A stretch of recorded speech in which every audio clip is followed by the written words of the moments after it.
Well, I just couldn't live without a project. Been a couple of weeks since we had the boat finished, and we can't really go out because it's not warm enough really to be on the water and do water skiing and so on and so forth. We kind of like it to be over 90 degrees, and it's just been kind of cool this spring. So I was farting around on Craigslist and saw this one up on there, and kind of far away from my house, but the guy said that he was tired of working on it. He had done some work to it, which I'll kind of go through in a second. But this is a 95 SL750 Polaris, and it's got a beautiful trailer. Freshly packed hubs, all the lights. It's registered until April of 11. It's in perfect shape.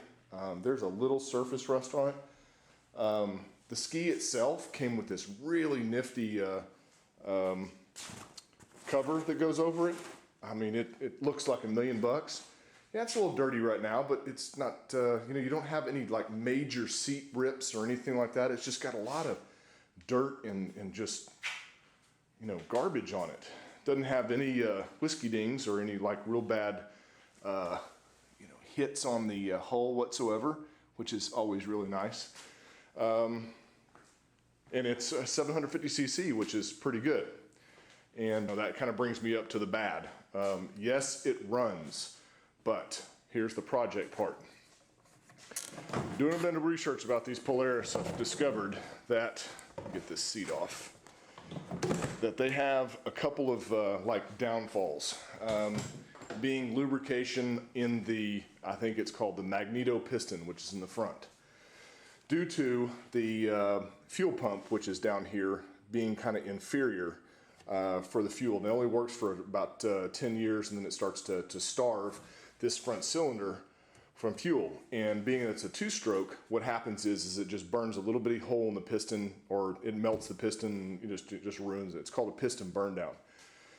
Well, this guy, that happened to him, and he took the engine out, went through the whole thing, fixed it, replaced the fuel lines, everything, the whole fuel system, replaced the fuel pump with what you call a triple output, which actually sends fuel to each cylinder independently, replaced the coupler down there, replaced a whole bunch of stuff in this, and he also did away with the oil injection and did a mixture in the front.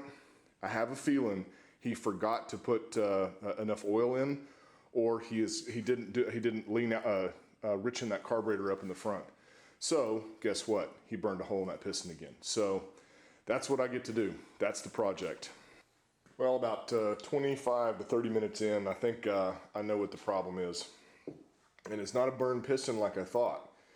Apparently, I don't know if you can see this or not, but right there, let's see if I can get my hand in there. Right here, you can see what looks like a discoloration mark.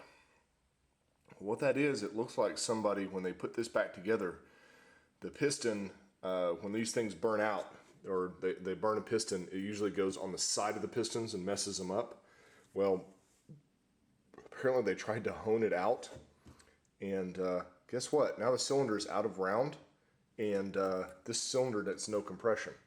So it wasn't a burned piston. It's just the fact is when he put it back together, he didn't put it back together right. So engine's still got to come out, so I got to replace this jug, and I'm going to just clean everything up in here. It is, kind of a filthy mess.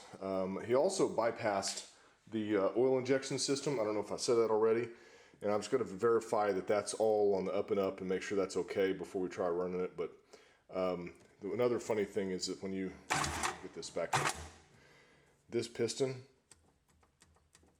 moves around inside this cylinder a lot. It slaps, even if you put some starter fluid in there and you get this thing to fire, the thing slaps around. See this one? It doesn't move. So it just goes to show that there is some major play in this cylinder over here. So I've already found a source for a new jug. It's going to be pretty cheap, so I'll probably try to get this engine pulled this weekend. I got the yard to mow and a lot of other junk, and it's supposed to rain, so maybe it won't have to mow the yard. So I'm going to pull all that out and just verify everything and, clean it up, put it back together. Take me a couple weekends. We'll see how it works out. But so what I'm going to do for everybody on YouTube is I'm going to chronicle what I find in this thing, how I'm gonna fix it, if I can fix it, who knows. It's been a long time since I've played with a two-stroke engine. Last one was a 94 YZ250 from Yamaha, and it had a similar problem with the cylinder, and I replaced the jug and did some other work on it. Ran forever, loved it, sold it, make some money on it. So hopefully this is real similar and I can find out the problem and not burn a piston like this other guy did. So you guys are coming along for the ride.